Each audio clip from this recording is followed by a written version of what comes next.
Hay personas que tienen una habilidad especial de comprar antigüedades destartaladas y transformarlas en piezas relucientes y hermosas. Quizás a ustedes les ha pasado que ustedes pueden decir, ¿y quién puede querer este objeto? Y sin embargo, alguien al verlo ve más allá de lo que quizás nuestros ojos ven, y ven lo que van a lograr con ese artículo. Ven más allá de lo que tienen por delante. Y yo creo que el Señor hace algo similar. El Señor busca a los perdidos y los rescata, a los enfermos del alma y los sana, a los que están muertos en sus pecados y les da vida. Y lo que se ve externamente no es inspirador. ¿Y qué podemos hacer con esto? Y sin embargo, Dios ve otra cosa y nos rescata y nos redime y nos hace suyos. Y trae un valor que ese objeto antes no tenía. O sea, no valemos por lo que tenemos, como cantábamos, ni por habilidad. Dios hace algo que permite que esa obra sea valiosa, para la que incluso paga con el precio de la sangre de su Hijo. Hace una obra de restauración que inmediatamente da resultados. Porque cuando Dios nos salva, pasamos de muerte a vida en un instante. De modo que si alguno está en Cristo, nueva criatura es. Las cosas viejas pasaron y aquí son hechas nuevas. Esa es la realidad. Pero su obra de restauración continúa. Las mejoras siguen. Y es lo que nosotros conocemos como la santificación progresiva, donde poco a poco vamos siendo conformados a la imagen de Jesús. Esa pieza destartalada comienza a cobrar forma. Y es verdad que a veces uno dice, pero esta pinturita está media rara aquí. Pero Dios está haciendo su obra. Y Dios nos hace suyos en la salvación, nos compra, nos redime. Pero ese sentido de pertenencia puede crecer y puede desarrollarse en la santificación. Y parte de mi propósito esta mañana es poder nosotros crecer en ese entendimiento y comprensión de que Cristo nos compró, de que no somos nuestros sino suyos. A mí me gustó mucho el título que le pusieron a un libro que trata sobre la santificación, de David Peterson, y se titula Poseídos por Dios, una teología del Nuevo Testamento sobre la santificación y la santidad. Dice, la santidad es ser poseídos por Dios, es ya pertenecer a otro, y por eso vamos siendo santificados. Y cuando crecemos en piedad y somos conformados a la imagen de Cristo cada vez más, vivimos más y más según la realidad de que no nos pertenecemos a nosotros mismos, sino que somos de Dios, somos del Señor. De manera que vivir con ese concepto de que somos suyos va a reflejarse en el día a día, en las cosas que nosotros hacemos. Tiene que reflejarse. Y yo quiero por eso que reflexionemos en el hecho de que somos propiedad privada del Señor. Y quiero hacerlo considerando tres cosas. Lo primero que quiero que veamos es que Dios es el dueño absoluto de todas las cosas. Esa es mi primera declaración. Dios es el dueño absoluto de todas las cosas. Como creador, Él es el dueño de todas las cosas, somos sus criaturas. Dice el Salmo 24, del Señor es la tierra y todo lo que hay en ella, el mundo y los que en él habitan, porque Él la fundó sobre los mares y la asentó sobre los ríos. Por eso cantábamos, el mundo es de mi Dios. Pero de manera interesante dice, el mundo y los que en él habitan. Todos somos suyos como criaturas de Dios. El Salmo 50 es otro salmo que también expresa este mismo concepto, en el contexto de personas que piensan que Dios pide que le hagan sacrificios porque Él necesita algo. Y entonces el salmista allí se aclara de que no es que Dios no necesita o necesita algo de nosotros. Y dice, no tomaré novillo de tu casa, Salmo 59, ni machos cabríos de tus apriscos, porque mío es todo animal del bosque y el ganado sobre 1000 colinas. Toda ave de los montes conozco y mío es todo lo que en el campo se mueve. Si yo tuviera hambre, no te lo diría a ti, porque mío es el mundo y todo lo que en él hay. Él es el dueño de todo. Me llama la atención una de las preguntas que Dios le hace a Job en Job 41. Dice, ¿quién me ha dado algo para que yo se lo restituya? Cuanto existe debajo de todo el cielo es mío. Dice, no, nadie me ha provisto de algo que yo tengo que devolver. Yo no tengo que compensar a nadie. Todo es mío. Y muy interesante verlo en el contexto del libro de Job, porque Job tenía muchísimas interrogantes de las cosas que habían venido a su vida, muchísimas inquietudes, y lo que el Señor hace es hacerle más preguntas. Dios no le responde a Job sus inquietudes. Lo que Dios hace es establecer más allá de toda duda que Él es el soberano del universo y que todo es suyo, incluyéndote a ti, Job. Tú eres mío y yo hago mi voluntad en mi universo. Wow. La Biblia presenta a Dios como el alfarero, el que hace con el barro lo que a Él le place. Dice Isaías 64:8, mas ahora, oh Señor, tú eres nuestro Padre, nosotros el barro, y tú nuestro alfarero, obra de tus manos somos todos nosotros. Barro. El barro no es valioso. Lo que se hace con el barro puede llegar a cobrar valor por la obra del alfarero, pero el dueño es el alfarero. El alfarero hace como él quiere, y es el argumento de Pablo en Romanos capítulo 9, los versículos 20 y 21, en el contexto de la salvación que Dios imparte a los hombres de una manera soberana a quien Él quiere. Dice, ¿quién eres tú, oh hombre, que le contestas a Dios? ¿Dirá acaso el objeto modelado al que lo modela, ¿por qué me hiciste así? ¿O no tiene el alfarero derecho? Hablando de quién tiene derecho sobre qué. ¿O no tiene el alfarero derecho sobre el barro de hacer de la misma masa un vaso para uso honroso y otro para uso deshonroso? Y me gusta cómo lo dice la Reina Valera aquí en el versículo 20. ¿Dirá el vaso de barro al que lo formó, ¿por qué me has hecho así? El alfarero le da la forma que él quiera. En otras palabras, ¿qué tú haces discutiendo conmigo? ¿Qué tú haces exigiéndome a mí que yo haga algo? Yo hago lo que yo quiera con la masa de barro. Su señorío abarca aún a los paganos de la tierra. Recordemos a Moisés cuando él confrontó a Faraón.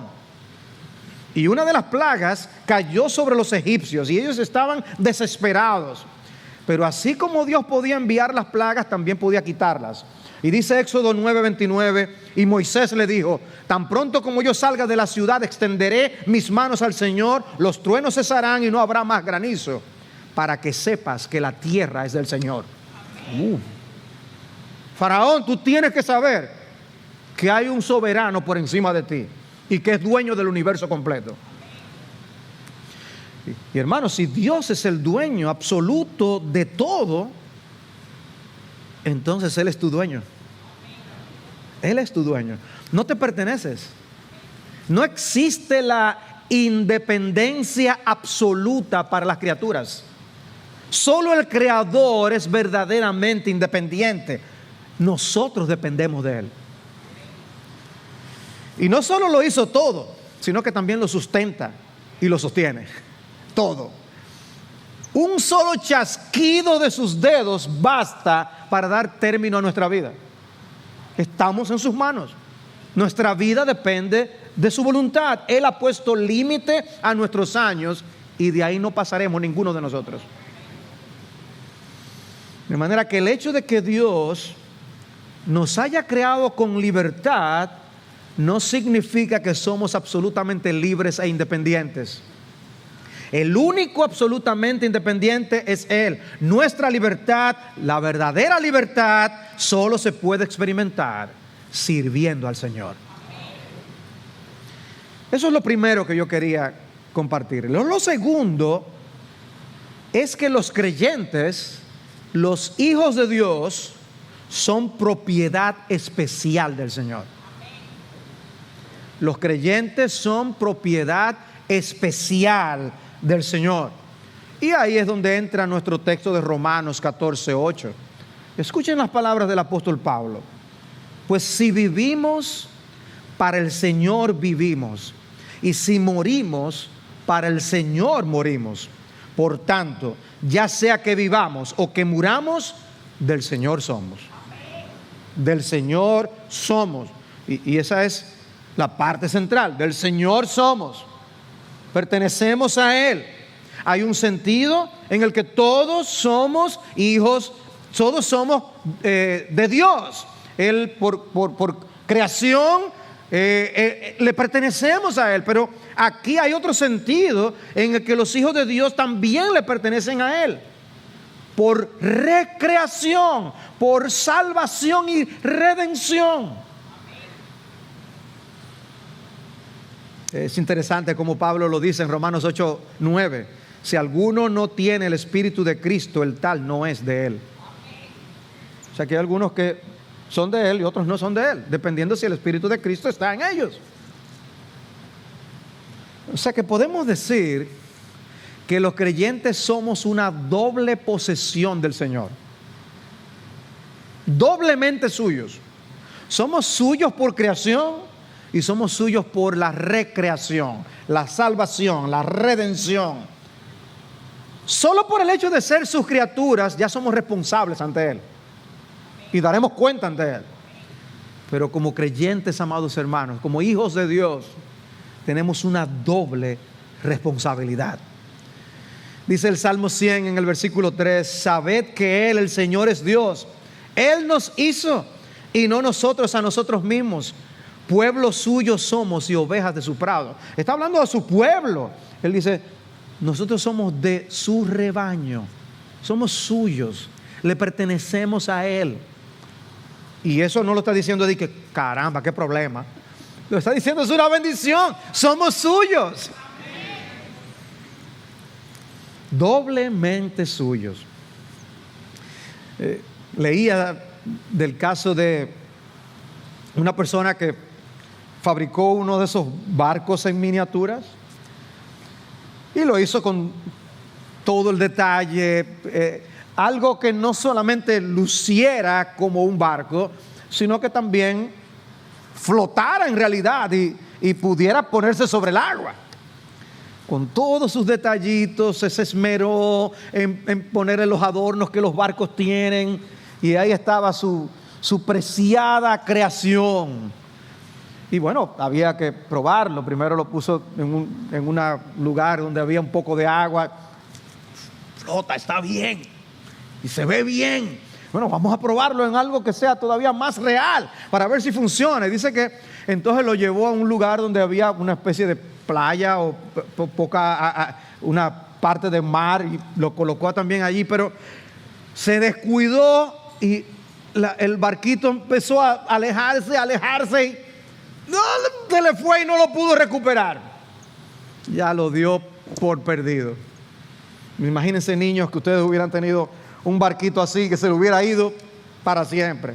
Y dice, bueno, Pero resulta que pasando por su pueblo encontró una tienda donde en el exhibidor, una tienda que vendía antigüedades y objetos curiosos, y ahí estaba el barquito.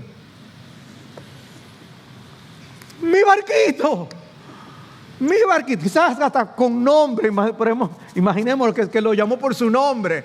Entra a la tienda y ese barco, ¿cómo usted? No, ese barco es mío, yo lo compré a tal persona, qué sé yo, es mío. ¿Tú lo quieres? Sí, yo estoy interesado. ¿Y cuánto cuesta? Tanto. Ay, con mucho gusto compra su barquito.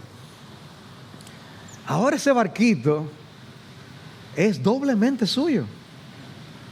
No solamente lo hizo y por eso tiene derecho sobre ese barquito, sino que ahora también lo compró. Bueno, algo así pasa con nosotros. Fuimos hechos por el Señor, somos su creación, pero también nos compró. ¿Y a qué precio? Y le pertenecemos a Él. Por eso dice, si vivimos, para el Señor vivimos. Si morimos, para el Señor morimos. Es que somos suyos. Somos suyos. En el versículo 6 de ese mismo capítulo, el apóstol Pablo habla de esas controversias precisamente que habían en el contexto, de cosas grises, áreas grises, cosas que no necesariamente eran malas o buenas en sí mismas. Y él dice, el que guarda cierto día, para el Señor lo guarda.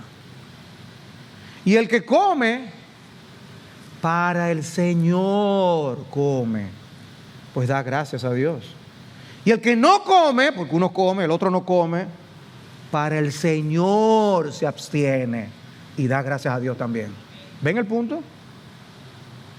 Lo que Pablo está haciendo aquí es ayudándonos a ver que nosotros todos vivimos para nuestro dueño que nos compró. Si el dueño quiere ahora tomar el barquito y ponerlo de adorno en su habitación, ese es su deseo, punto. Si lo quiere colocar en la playa, lo coloca en la playa. Es el dueño del barquito. Nosotros somos del Señor y debemos hacer su voluntad. Y ahora cualquier cosa que hagamos por pertenecer al Señor debe ser para el Señor. De manera que hay un propósito de vida asignado por Dios para cada uno de nosotros. Somos suyos y dependemos de Él. El fin principal del hombre es glorificar a Dios. Y nosotros como creyentes tenemos ese doble propósito que cumplir. Por eso Pablo dice tan claramente, ya sea que comáis, que bebáis o que hagáis cualquier otra cosa. Falta algo ahí. Hacedlo todo para la gloria de Dios. Para el Señor. Todo lo que hacemos. Comer y beber, miren cómo lo ponen, comer y beber para la gloria de Dios. O sea que se puede comer y beber que no sea para la gloria de Dios. Se puede trabajar, se puede ir al supermercado, se puede estudiar, se puede cualquier cosa para la gloria de Dios. De manera que lo que el creyente anhela es agradar a su Señor. Por eso Pablo dice, ambicionamos serle agradables. Esa es la obsesión del Hijo de Dios, su ambición. Toda la vida del creyente debe girar alrededor de la voluntad de Dios. La gran pregunta no es qué tú quieres o qué tú deseas. La gran pregunta es qué quiere Dios. Es muy conocido el texto de 2 Corintios 5:14. Porque el amor de Cristo nos constriñe. Y quiero leer de la Reina Valera. Me gusta como lo dice la Reina Valera. El amor de Cristo nos constriñe pensando esto: que si uno murió por todos, luego todos murieron. Y por todos murió, para que los que viven ya no vivan para sí, sino para aquel que murió y resucitó por ellos. Entonces, ¿por quién es que hacemos esto? ¿Por quién comemos y bebemos? ¿Por quién hacemos cualquier otra cosa? Para el Señor, por el impacto del amor de Cristo que nos constriñe, nos compró, nos redimió. Con el nuevo nacimiento ocurre algo similar a cuando nosotros compramos gomas o neumáticos y cuando las instalan hacen alineación y balanceo. Bueno, Dios hace alineación y balanceo con nosotros, hace un balanceo del alma. Y muchas cosas que estaban fuera de lugar son puestas en su sitio por el Espíritu Santo. Y lo más importante de todo es que Cristo es colocado en el centro del corazón. Somos recentrados. Ustedes han visto que cuando ustedes están usando el GPS, Waze o lo que sea, ustedes pueden buscar en el mapa por donde la ruta, y después tienen que recentrar la pantalla para poder volver a donde tú estabas. Cristo es colocado en el centro de nuestra vida cuando el Espíritu Santo nos da vida. Cristo es colocado en su justo lugar para que ahora podamos vivir para Él. Antes nuestra vida podía girar alrededor de un montón de cosas, pero ahora en Cristo Él tiene que ocupar el lugar que solo le corresponde a Él, porque el amor de Cristo debe ser supremo en nuestras vidas.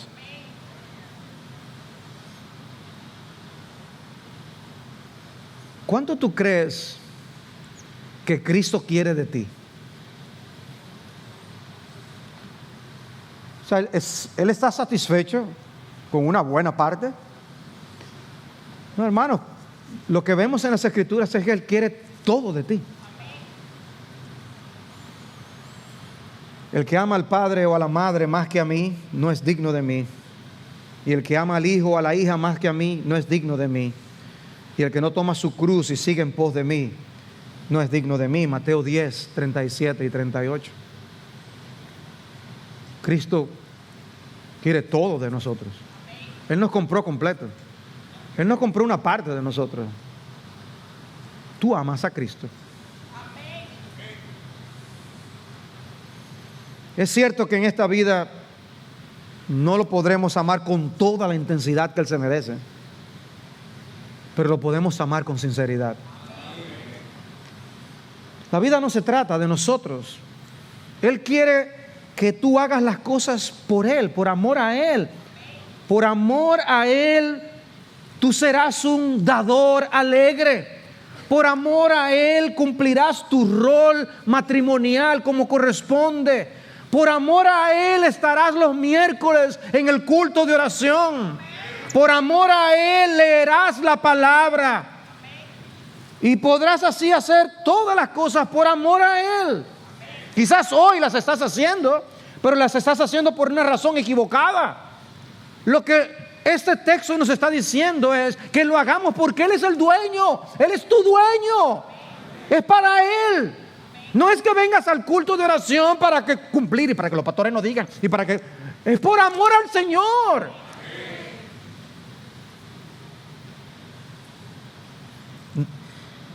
Interesante que la Biblia nos diga a nosotros para enseñarnos que ni aún Cristo vivió para sí mismo.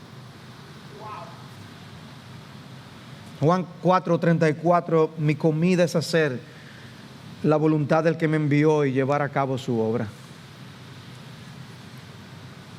O sea, comemos no una vez cada 2 semanas, ¿verdad que no? O sea, cuando decimos que algo es nuestra comida, es que eso es algo continuo. Mi comida es hacer la voluntad del Padre. Nuestro deseo debe ser hacer la voluntad de Dios igualmente. Ahora, después que uno sigue leyendo el contexto de nuestro pasaje de Romanos 14:8, uno llega al capítulo 15 y se encuentra con esto. Así que nosotros los que somos fuertes debemos sobrellevar las flaquezas de los débiles y no agradarnos a nosotros mismos. Fíjense que sigue con el mismo tema. Cada uno de nosotros agrade a su prójimo en lo que es bueno para su edificación, pues ni aun Cristo se agradó a sí mismo. Antes bien, como está escrito, los vituperios de los que te injuriaban cayeron sobre mí. Y es la convicción de que uno es propiedad del Señor, lo que va a llevarnos como creyentes a una completa consagración a nuestro Señor Jesucristo, tanto en vida como en muerte. Desde el Antiguo Testamento vemos a Dios expresar que su pueblo, Él tenía una relación especial con ellos. En Éxodo, por ejemplo, dice: ustedes seréis mi especial tesoro. Éxodo 19:5. Mi especial tesoro, mi tesoro. O en Deuteronomio 14:2, eres pueblo santo para el Señor tu Dios. Él te ha escogido para que le seas un pueblo de su exclusiva posesión de entre los pueblos que están sobre la faz de la tierra. De su exclusiva posesión. Inmediatamente después de ese texto de Deuteronomio, el Señor les da leyes al pueblo que ellos debían guardar y por las que mostrarían que eran un pueblo diferente y apartado para Él. Pero permítame hablar un poco de un concepto que destaca este aspecto de que somos propiedad del Señor. Y es el hecho de que somos llamados siervos. Somos llamados siervos. Somos siervos de Cristo. ¿Cuál era la realidad de los esclavos o de los siervos en aquellos días? Bueno, los siervos no tenían derechos. No podían reclamar sus derechos porque no tenían ninguno. No tenían libertad de hacer con sus vidas lo que ellos quisieran. Sus fuerzas eran usadas para beneficio de otros. No podían hacer lo que querían ni ir donde querían. No podían rehusarse a hacer lo que se les ordenaba. Y nosotros somos siervos. Los esclavos pasaban a ser posesión de otro. Y que ese sea el término que el Nuevo Testamento quiere usar para hablar de los creyentes es significativo. Interesante ver que aún el Mesías en el Antiguo Testamento era llamado el siervo de Dios. Y también era un epíteto común para referirse a aquellos que Dios usaba en la historia de Israel. Moisés, Samuel, David, Salomón, Elías fueron llamados siervos de Dios. Y la idea detrás es que ellos se sometían a la voluntad de su Señor. Dios mismo llama a los profetas mis siervos los profetas. Y aparece varias veces esa expresión.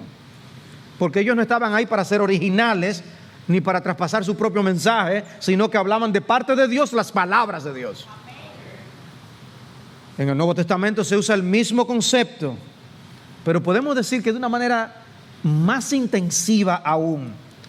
Y no es extraño que los escritores de las epístolas del Nuevo Testamento se identifiquen a sí mismos como siervos o esclavos. Y es precisamente en los escritos de Pablo donde más aparece ese término. Y en Romanos 1:1 él dice: Pablo, siervo de Cristo Jesús. Eso es lo que yo soy. Llamado a ser apóstol. O sea, nos imaginamos cómo diría la tarjeta de presentación de un Pablo hoy. Pablo, el apostolazo. Pero él dijo: no, soy siervo de Jesucristo.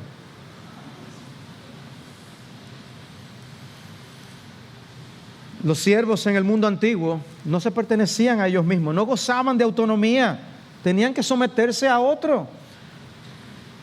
Vemos también en el Nuevo Testamento el ejemplo de María, identificándose como sierva. Dice Lucas 1:38, he aquí la sierva del Señor, hágase conmigo conforme a tu palabra. O cómo deberíamos de imitar esa actitud de María. Si yo soy siervo de Dios, hágase conmigo conforme a tu palabra. Tenemos la historia del centurión que se acerca a nuestro Señor Jesús. Y en el argumento de por qué quería que Cristo atendiera su solicitud, dice en Mateo 8:9, yo también soy hombre bajo autoridad, con soldados a mis órdenes. Y digo a este ve y va. Y al otro ven y viene. Y a mi siervo hace esto y lo hace. ¿Ven el concepto de lo que era un siervo? Es alguien que hace lo que se le manda. Y es por esa razón que vemos una y otra vez el Nuevo Testamento hablando de los creyentes como siervos, porque estamos llamados a hacer lo que nuestro Señor dice. No podemos buscarle la vuelta a este asunto. Cuando vemos en las Escrituras que se dirigen al caso de los siervos físicos reales que había en la época del Nuevo Testamento, se les dan este tipo de instrucciones. Primera de Pedro 2:18, siervos, estad sujetos a vuestros amos con todo respeto, no solo a los que son buenos y afables, sino también a los que son insoportables.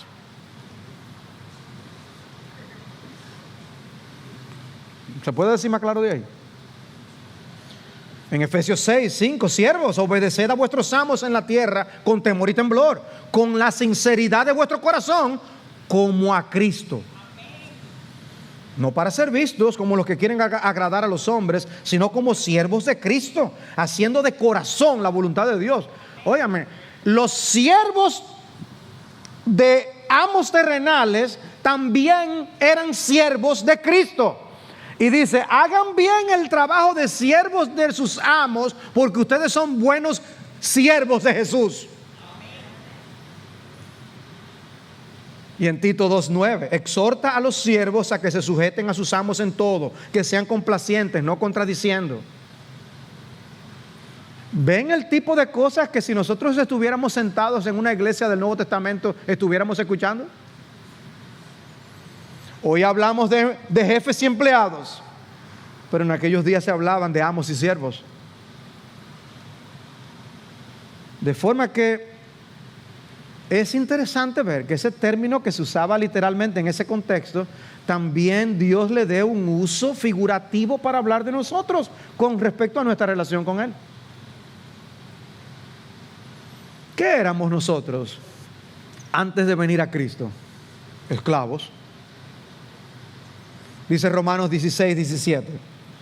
Os ruego, hermanos, que vigiléis a los que causan divisiones y tropiezos contra las enseñanzas que vosotros aprendisteis y que os apartéis de ellos, porque los tales son esclavos no de Cristo nuestro Señor, sino de sus propios apetitos.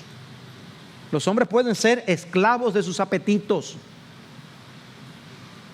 Y dice Tito 3:3, porque nosotros también en otro tiempo éramos tan tiernos.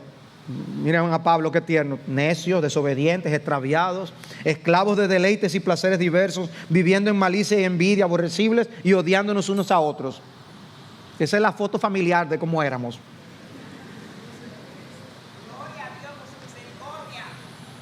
Pero dice, éramos necios, esclavos de deleites y placeres diversos. Esa es la descripción de las Escrituras. Y de esa esclavitud no nos podemos librar nosotros mismos con nuestros esfuerzos. Me voy a librar, voy a huir. No podíamos. No podemos cambiar de amo por nosotros mismos. Espiritualmente estamos atrapados. Solo Dios nos puede librar de esa esclavitud. ¿Y qué dice Juan 8:36? Si el Hijo os hace libres, seréis realmente libres. ¿Quieres la libertad de Cristo? Ve a Jesucristo.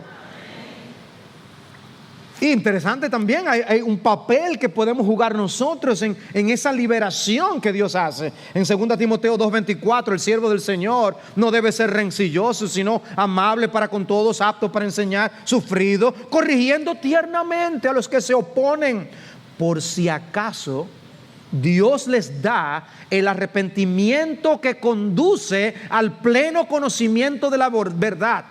Y volviendo en sí, las personas con las que tú estés razonando escapen del lazo del diablo, habiendo estado cautivos de él para hacer su voluntad. ¿Qué éramos? Esclavos, cautivos del diablo para hacer su voluntad. Eso éramos. Y Cristo nos redimió. Dios nos salva de las garras del maligno y nos da el privilegio de venir a ser sus siervos. Por eso Pablo dice, os convertisteis de los ídolos a Dios para servir al Dios vivo y verdadero. Y ese verbo que aparece ahí viene de la misma palabra siervo que estamos hablando, doulos. Somos siervos del Señor. Y ese servicio no es opcional. Yo quiero tener algunos días libres. No, los esclavos no tienen día libre. Son esclavos. No es un empleado, es un esclavo. Y el dueño dispone de lo suyo, ¿no es así? De manera que eso significa, si sumamos 2 más 2, que tú estás a disposición de Dios. Que nosotros no podemos disponer de nosotros como queramos. Que Dios tiene derecho absoluto sobre nosotros. Hay otro libro de Murray Harris que se llama Esclavo de Cristo, una metáfora del Nuevo Testamento para la devoción total a Cristo. Cuando Dios nos llama siervos es que Él quiere una devoción total a Cristo. Y dice él, ser esclavo era ser propiedad de otra persona que podía usar o disponer de esa propiedad como si fuera un objeto inanimado. Así como tú usas cualquier objeto tuyo en tu casa, algo personal. Dice, cuando se dice en la Biblia que tú eres siervo de Dios, es así, esa es la idea que se quiere comunicar. Tú estás a disposición de Dios. Eres propiedad privada y tú no eres el dueño. El título de propiedad dice que tú eres del Señor. ¿Eres del Señor? ¿Eres del Señor realmente? La salvación no es el paso de una independencia ilusoria, porque la gente cree que es libre, a una verdadera independencia. No. La salvación es que Dios nos da el privilegio de convertirnos en siervos de Cristo. Esa es la salvación.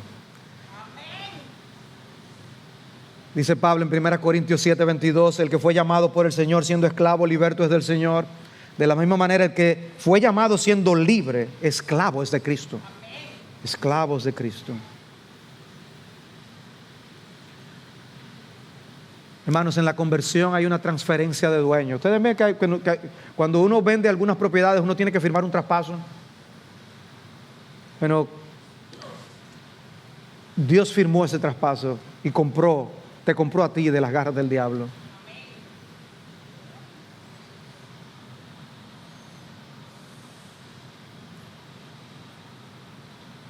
Estábamos sometidos bajo el príncipe de la potestad del aire, el Dios de este siglo. Y Dios nos vio y nos reclamó y nos compró. Vosotros sois linaje escogido, real sacerdocio, nación santa, pueblo adquirido para posesión de Dios. Comprados con la sangre preciosa de Cristo. Cuando somos bautizados en el nombre del Padre, del Hijo y del Espíritu Santo, eso es equivalente a que se nos coloque un sello de propiedad que indica que ahora somos posesión de Dios. José se quiere bautizar, José. Eso significa que así como nosotros le ponemos nuestros nombres a las cosas, Cristo pondrá su nombre en ti. Pero esa es la realidad de todo bautizado. Somos de Cristo.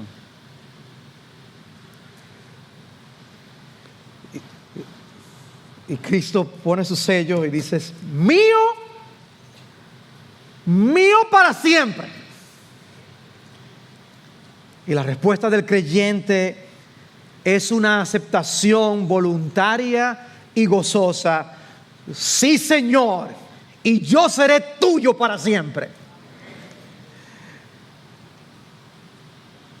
Las palabras del hijo pródigo es, me levantaré, iré a mi padre y le diré, Padre, yo he pecado contra el cielo y ante ti, ya yo no soy digno de ser llamado hijo tuyo.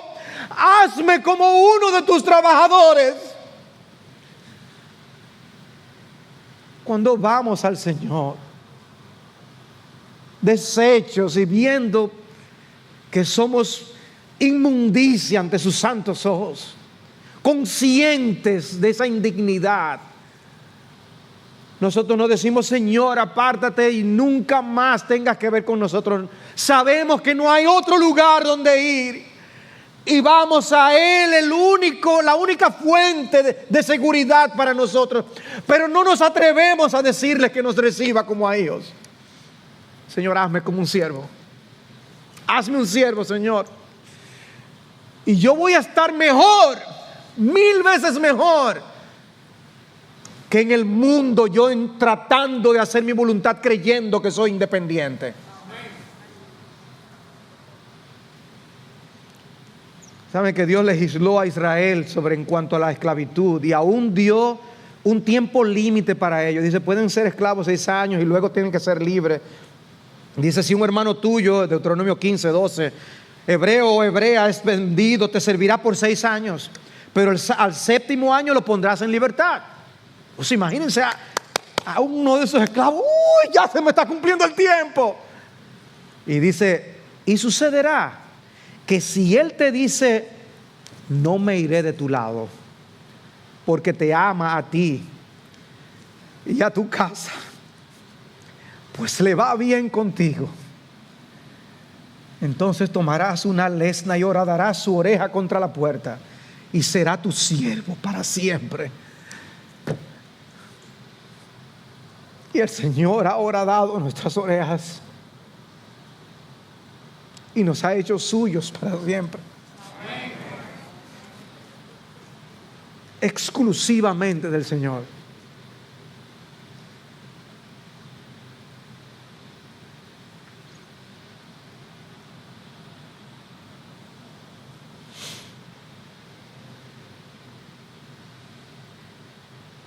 Pero eso no elimina la lucha del corazón para actuar como verdaderos siervos del Señor. Por eso Cristo dijo: nadie puede servir a 2 señores, porque o aborrecerá a uno y amará al otro, o se apegará a uno y despreciará al otro. No podéis servir a Dios y a las riquezas. Y por eso esa lucha, y tenemos que mantenernos día a día diciendo: mi fidelidad debe ser a mi Señor de los cielos. Y rogar que Dios nos guarde de imponer nuestro criterio de que somos independientes y hacer nuestra voluntad y reclamar nuestros derechos. Y esto me lleva a mi tercer punto, y finalmente, lo tercero que yo quiero que veamos es que el ser propiedad del Señor tiene implicaciones muy importantes para nuestro diario vivir. El ser propiedad del Señor tiene implicaciones muy importantes para nuestro diario vivir. Si somos del Señor, si realmente somos propiedad de Dios, entonces necesitamos estar muy conscientes de lo que eso implica para nuestras vidas. Eso significa que todo el curso de nuestras vidas, todo lo que somos es suyo.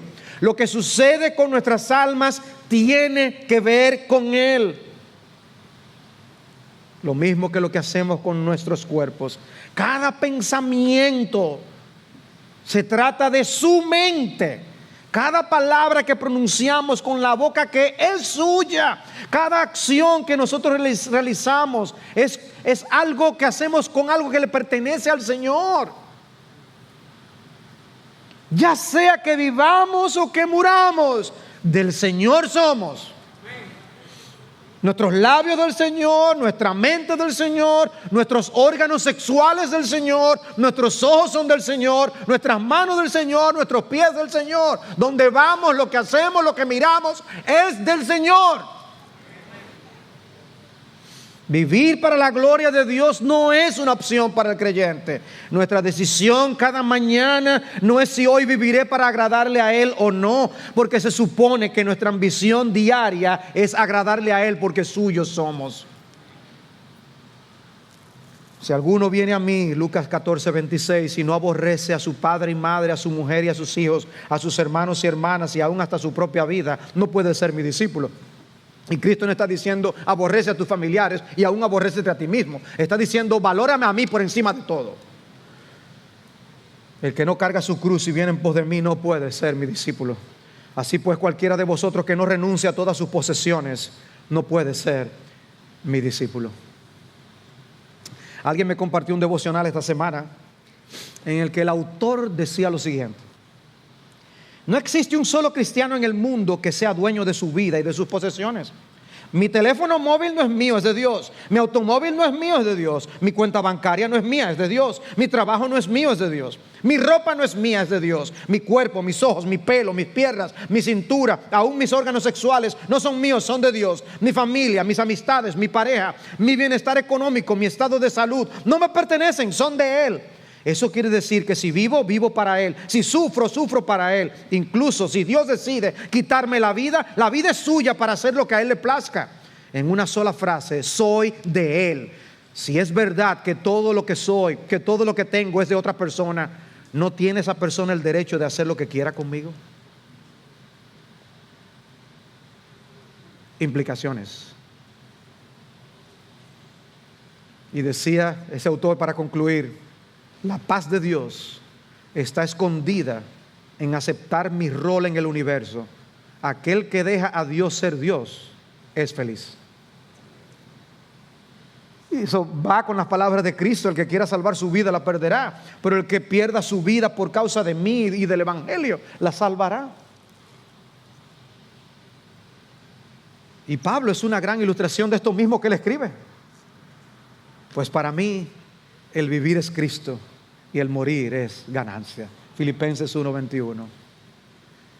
Y sabemos lo que pasó con su vida después de Hechos 9. Hubo una total reorientación de su vida. Cristo fue colocado justo en el centro. ¿Dónde está Cristo en la tuya? ¿Dónde está Él ahora mismo en tu vida? Según las decisiones que estás tomando, las acciones que estás haciendo. Porque Él sufrió una reorientación y el amor a Cristo le impulsó a vivir para Cristo y se sacrificó aún por los demás. Y les dijo a los mismos Filipenses 2:17, aunque yo sea derramado como libación sobre el sacrificio y servicio de vuestra fe, me regocijo y comparto mi gozo con todos vosotros. Aunque yo mismo sea sacrificado por ustedes. No vivió para sí mismo, ni murió para sí mismo.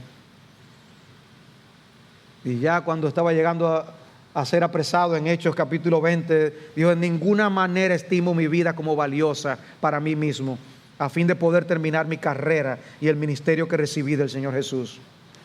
Y luego en Hechos 21:13, entonces Pablo respondió: ¿qué hacéis llorando y quebrantándome el corazón? Estoy listo no solo a ser atado, sino también a morir en Jerusalén por el nombre del Señor Jesús. De manera que en Romanos 14, cuando él dice que si vivimos para el Señor vivimos y si morimos para el Señor morimos, él no está teorizando sobre el asunto. Él escribió lo que estaba escribiendo de corazón, era lo que él mismo había vivido. Estoy dispuesto a vivir de esa manera. Él no levantó un estándar para que otros vivieran y no él. Él vivió eso que estaba escribiendo. Pero lo interesante es que él estaba escribiendo una iglesia. Hermanos como nosotros, lidiando con asuntos tan prácticos como el uso de las cosas indiferentes. ¿Lo hago? ¿No lo hago? ¿Me conviene hacer esto o no me conviene? ¿En qué me beneficia? ¿Puede hacer daño? ¿Seré piedra de tropiezo? Dice, al responder esas preguntas, pon a Cristo en el centro y pregúntate si tú estás viviendo para Cristo. Pero para que lo veamos un poquito más claro, voy a volver a leer el texto de Romanos 14, pero ahora en el contexto, para que veamos la idea. En el versículo 7 él dice: ninguno de nosotros vive para sí mismo y ninguno muere para sí mismo.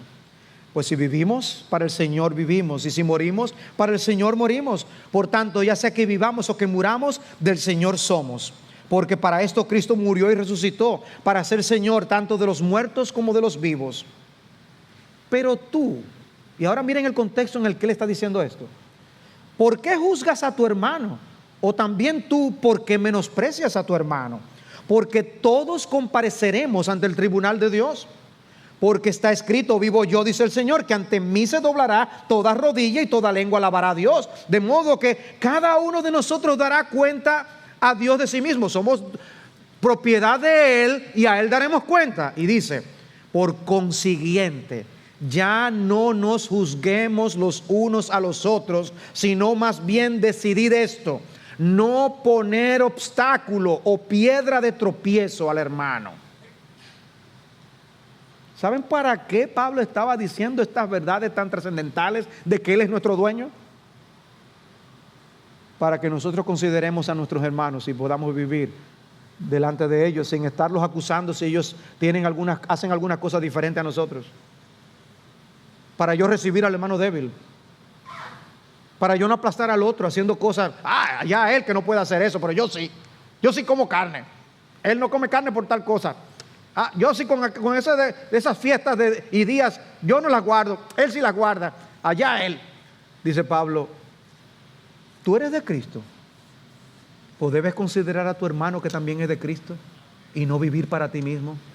Wow, o sea que no es nada más ser mártires, es en asuntos tan prácticos como yo tomar en cuenta al otro en lo que yo hago y dejo de hacer, para no ser piedra de tropiezo. Y pasó algo similar en 1 Corintios. ¿Y cómo Pablo maneja la solución, esto? ¿Y a qué resolución él llega? Él dice en 1 Corintios 8:9, mas tened cuidado, no sea que esta vuestra libertad de alguna manera se convierta en piedra de tropiezo para el débil. Porque si alguno te ve a ti que tienes conocimiento sentado a la mesa en un templo de ídolos, ¿no será estimulada su conciencia si él es débil a comer lo sacrificado a los ídolos? Y por tu conocimiento se perderá el que es débil, el hermano por quien Cristo murió. Y así, al pecar contra los hermanos y herir su conciencia cuando éste es débil, pecáis contra Cristo. Por consiguiente, y oigan esto, si la comida hace que mi hermano tropiece, no comeré carne jamás para no hacer tropezar a mi hermano. ¿Por qué Pablo hizo eso? Porque él dice, yo soy de Cristo. Yo no estoy para hacer mi voluntad y complacerme en todo lo que yo quiero. Amados hermanos, ¿hasta dónde llevamos nosotros nuestro concepto de libertad? Porque amar a Cristo y ser propiedad de Cristo debe abrirnos los ojos para vivir más para los propósitos de Cristo. No me pertenezco, yo soy de otro. Somos de Cristo. Y lo mismo pasa con el texto que tanto citamos, ya sea que comáis o bebáis, hacedlo todo para la gloria de Dios. Ahí mismo dice después, no seáis tropiezo, ni a judíos, ni a griegos, ni a la iglesia de Dios. Así como yo también procuro agradar a todos en todo, no buscando mi propio beneficio, sino el de muchos para que sean salvos. Hermanos, el ser propiedad de Cristo debe ayudarnos a morir a nosotros mismos para bendecir a otros y para salvar a otros. Mis amados, tenemos que salir de aquí determinados a vivir para Cristo por el hecho de que somos de Cristo. Pueblo suyo, pueblo de posesión suya. Dice Pablo en Romanos 6, ustedes antes usaban los miembros suyos para la iniquidad, pero Cristo los compró a ustedes. Usen ahora los miembros de Cristo para la gloria de Cristo y no sirvan el pecado por el hecho de que ustedes son propiedad de Cristo. Y dice, hablo en términos humanos por causa de la debilidad de vuestra carne, de la manera en que presentaste vuestros miembros como esclavos a la impureza y a la iniquidad, para iniquidad, así ahora presentad vuestros miembros como esclavos a la justicia para santificación. Somos esclavos y siervos del Señor. Vivamos para Él, del Señor somos. No superaremos tú y yo la fidelidad de los siervos del centurión. Esos siervos obedecían al centurión. Yo les digo que hagan esto y lo hacen. Y cuando Cristo nos habla, ¿qué hacemos? Porque Cristo llegó a preguntar, ¿y por qué me llaman a ustedes Señor, Señor? Y no hacen lo que yo digo. No, antes bien debemos decir, Señor, yo no quiero seguir viviendo yo, sino que Cristo vive en mí. Gálatas 2:20. Y que eso se pueda ver en mi uso de mi tiempo, porque mi tiempo no es mío, es tuyo, Señor. ¿Cómo estás usando tu tiempo? Eso implica el uso de nuestro dinero y de nuestras posesiones, porque son del Señor. Si somos de Cristo, significa que todo lo que tenemos es suyo. Y quizás debas preguntarte con más frecuencia cómo estás usando lo que Él ha puesto a tu cuidado. Aquel necio decía: oh, yo he multiplicado mis ganancias, mi grano y mis bienes. Diré a mi alma: alma, muchos bienes tienen. Y Cristo le dice: necio, esta misma noche vienen a reclamar tu alma porque no es tuya. Nuestros dones y habilidades son del Señor. ¿Estás usando tus dones y tus habilidades para la gloria de Dios? ¿O puedes usarlas mejor porque son suyas? Nuestras familias son de Dios. Nuestros hijos son de Dios. ¿Deseas que tus hijos sirvan al Señor? ¿Los pones tú en las manos suyas como Ana puso a Samuel? Pero tu cuerpo y tu alma son del Señor. Y por eso Pablo usa ese texto de 1 Corintios 6 que leyó nuestro hermano Sigfrido en la lectura. Como aún este conocimiento de que somos de Dios debe ayudarnos para mantenernos en pureza sexual, porque mi cuerpo es de Cristo y yo no debo usar mi cuerpo que es de Cristo para aquello que es de inmundicia. ¿Ven el alcance y las implicaciones del hecho de reconocer que no somos nuestros? Dice: el cual tenéis de Dios y que no sois vuestros. No sois vuestros, lo aclara, no sois vuestros. Y quiero concluir con esta historia que compartió Donald Barnhouse. Dice: varios años antes de la Segunda Guerra Mundial, pasé un mes en Corea ministrando a grupos de misioneros. En Sorai Beach, decenas de familias misioneras pasaban el verano y había oportunidades para el compañerismo social. Una noche un grupo de nosotros estábamos sentados en la arena bajo una luna magnífica y les dije: les he estado enseñando 2 veces al día durante varios días y quiero mi paga. Cuéntenme sus mejores historias misioneras. Después de un momento de silencio, un hombre le dijo a otro: cuéntale sobre el anciano Kim. Y dice: aquí está la historia. Kim, un coreano laico de gran riqueza y renombre, fue elegido anciano en una de las iglesias presbiterianas de Pyongyang, la ciudad principal del norte de Corea. En esa época no era lo que hoy es. Debido a su carácter y su reputación, se le pidió que hablara en la reunión anual de la Asamblea General de la Iglesia durante uno de los periodos devocionales de la mañana. Empezó con modestia, recordando a sus oyentes que él era un simple laico sin entrenamiento en un seminario o instituto bíblico. No iba a predicar ni a enseñar, pero deseaba plantearles un gran problema y pedirles consejo para su solución. Hace 2 o 3 años recibí una carta de un amigo de Seúl. Era un joven dentista que quería establecerse en Pyongyang.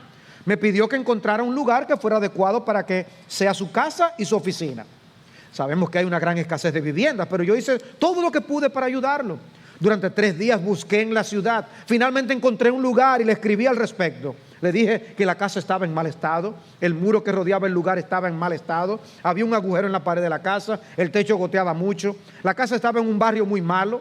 Al lado había una casa que estaba habitada por las llamadas chicas cantantes, gente que está cantando todo el día. Además, el precio era exorbitante. Y a pesar de este informe adverso, mi amigo me envió un telegrama diciéndome que comprara la casa. Aproximadamente un día después recibí un cheque por varios miles de yenes para el pago inicial. Así que firmé los papeles para comprar la casa. Se realizó el pago inicial y los pagos finales debían realizarse en 3 días. Momento en el cual el propietario acordó desalojar la casa. Los pagos se hicieron, pero el dueño pidió 1 o 2 días más para encontrar otra casa. Le concedí ese periodo de gracia, pero después de 1 semana todavía estaba allí. Han pasado 2 semanas, 3 semanas, 1 mes, 3 meses, 6 meses. El hombre que vendió la casa ha comprado ropa nueva para su familia y están comiendo arroz del bueno en lugar de los granos más baratos. Él sabe que soy cristiano y que en Corea los cristianos nunca vamos a los tribunales contra otros cristianos y tratamos de no ir a los tribunales contra los incrédulos. Se ríe de mí cuando voy. Hermanos, mi amigo está muy avergonzado porque su capital está en esa casa y se encuentra en una posición muy difícil. ¿Qué debo hacer? Varios de los miembros de la asamblea respondieron. Uno señaló que el anciano Kim no estaba de acuerdo en nombre suyo, no estaba actuando en nombre suyo, sino como un agente. Otro señaló que evidentemente se estaba tratando con un hombre ladrón. Todos coincidieron en que Kim tenía derecho a acudir a las autoridades y pedir una orden de desalojo. Kim pidió que votaran a mano alzada y todos votaron que tenían derecho a proceder legalmente. Y luego vino esta conclusión. Gracias, hermanos, por la forma en que han considerado mi problema. Pero antes de sentarme, debo sacar una conclusión. Hace 1900 años, el Señor Jesucristo descendió del cielo para comprarse una morada. Luego, golpeándose el pecho con la mano, continuó, compró esta vieja choza. Estaba en un estado de deterioro, estaba en un mal barrio. Me compró porque quería tomar posesión y habitar en mi corazón.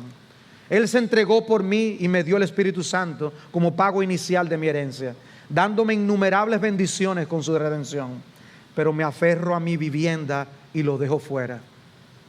Ahora bien, si dicen que tengo el derecho de buscar la ayuda de las autoridades para desalojar al hombre que está ocupando la casa de mi amigo, ¿qué diremos tú y yo de nosotros mismos cuando negamos al Señor Jesús la plena posesión de aquello por lo cual Él dio su propia